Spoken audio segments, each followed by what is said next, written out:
السلام علیکم میرے محترم عزیز دوستو، آج ہم آپ کو ایک غریب گھر کے افطار کا واقعہ بتانے والے ہیں۔ افطار کے وقت غریب کے گھر کا کیا حال تھا، آئیے جانتے ہیں۔ یہ کہانی الطاف اور شکیل صاحب کی ہے۔ رمضان کا مہینہ تھا۔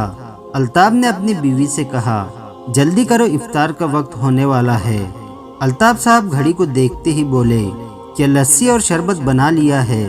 بیوی نے جواب دیا، جی ہاں بنا لیا ہے۔ الطاف صاحب نے کہا، ہاں دیکھو تو صحیح کس قدر گرمی ہے، لسی کے بغیر تو مزہ ہی نہیں آتا۔ اس کے بعد بیوی نے بچوں کے ساتھ مل کر دسترخوان پر ایک ایک چیز سجانا شروع کر دی۔ پکوڑے، سموسے، دہی بڑے، چنا چاٹ، فروٹ، لسی، روح افزا، دودھ والا شربت وغیرہ سب دسترخوان پر ایک ایک کر کے سجا دیا گیا۔ اتنے میں الطاف نے کہا، ارے بیگم، کھجوریں تو لے کر آؤ، کھجور سے تو روزہ کھولنا سنت ہے۔ بیوی نے کہا، جی جی لاتی ہو، یہ لیجئے۔ کھجوریں بھی آ گئی۔ دسترخوان سجا ہوا تھا۔ چھوٹے بڑے سب بیٹھ کر روزہ کھولنے کا انتظار کر رہے تھے۔ الطاف نے کہا، بیگم، سالن میں آج کیا بنایا ہے؟ نماز کے بعد گھر آ کر فوراً کھانا کھاؤں گا۔ بیوی کہنے لگی، جی سالن بھی بنا لیا ہے، آپ کے پسند کے کوفتے پہلے ہی بنا کر فریج میں رکھے ہوئے ہیں۔ اس پر خوش ہو کر الطاف نے کہا، ہمارے بیگم کے سلیقہ مندی کے کیا کہنے۔ اور پھر سب گھر والوں نے دعا کے لیے اپنے ہاتھوں کو اٹھا لیا۔ افطار کے وقت روزے دار کی دعا اللہ قبول فرماتا ہے۔ دوستو، آپ کو بتا دے کہ الطاف صاحب کے پڑوس ہی میں شکیل بھائی کا گھر بھی موجود تھا، بس ایک دیوار کا ہی فرق تھا۔ شکیل نے اپنی بیوی سے کہا، ارے سنتی ہو، کچھ ہے روزہ کھولنے کے لیے؟ بیوی باورچی خانے سے آواز لگا کر بولی، ہاں ہاں اللہ کا شکر ہے، سب کچھ ہے، ہم بھوکے نہیں رہیں گے۔ اور پھر شکیل کی بیوی اپنی چھوٹی بیٹی کے ساتھ مل کر دسترخوان لگانے لگی۔ ابلے ہوئے آلوؤں کا سالن اور روٹیاں دسترخوان پر لا کر رکھ دی گئی، ساتھ میں میٹھا شربت بھی تھا۔ یہ میٹھا شربت وہ شربت ہوتا ہے جس میں چینی اور پانی کے علاوہ اور کچھ بھی نہیں ہوتا، نہ نیمبو، نہ روح افزا، نہ دودھ اور نہ ہی کوئی میوہ، صرف میٹھا پانی تھا۔ اس کے علاوہ گنتی کی 6-7 سوکھی پکوڑیاں بھی تھی۔ سوکھی اس لیے کیونکہ ان پکوڑیوں میں نہ پیاز، نہ آلو، نہ پالک، کچھ بھی نہیں تھا۔ جو پکوڑی روزے داروں کے حلق میں اٹکنے لگے، لیکن کیا کرے، مجبوری ہے نا، آخر غریبوں کا بھی تو دل چاہتا ہے نا کہ کچھ چٹپٹا کھایا جائے۔ شکیل کی 2 بیٹیاں جو قرآن پاک کی تلاوت کر رہی تھی، وہ بھی آ کر بیٹھ گئی اور یہ گھرانہ روزہ کھولنے کا انتظار کرنے لگا۔ شکیل نے ایک نظر دسترخوان کی طرف دیکھا اور پھر اپنی 3 بیٹیوں کی طرف دیکھا۔ اس کے دل میں درد کی لہر سی اٹھی کہ اس عمر میں بچوں کے کیا کیا شوق ہوتے ہیں، اور میں تو ان کو ڈھنگ سے روزہ افطار بھی نہیں کرا سکا۔ افطار کا وقت دعاؤں کے قبول ہونے کا وقت ہوتا ہے۔ وہ سب دسترخوان پر چاروں طرف سے بیٹھ کر دعائیں مانگنے لگے۔ شکیل کی آنکھوں میں آنسو آ گئے۔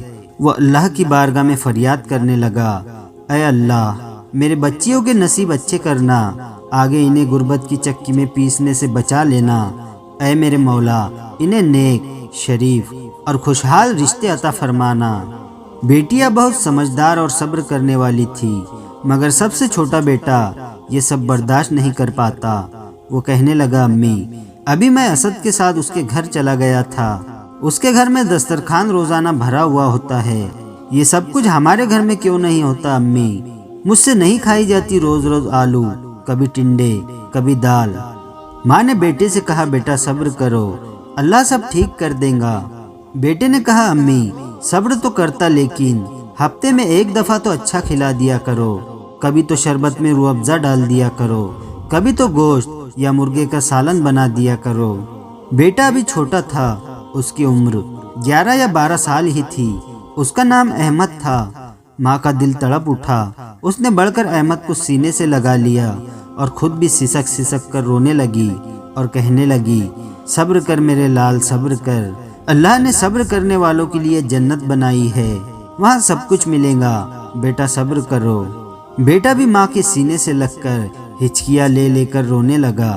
اس کی عمر 11 یا 12 سال ہی تھی لیکن روزے سارے پورے ہو رہے تھے۔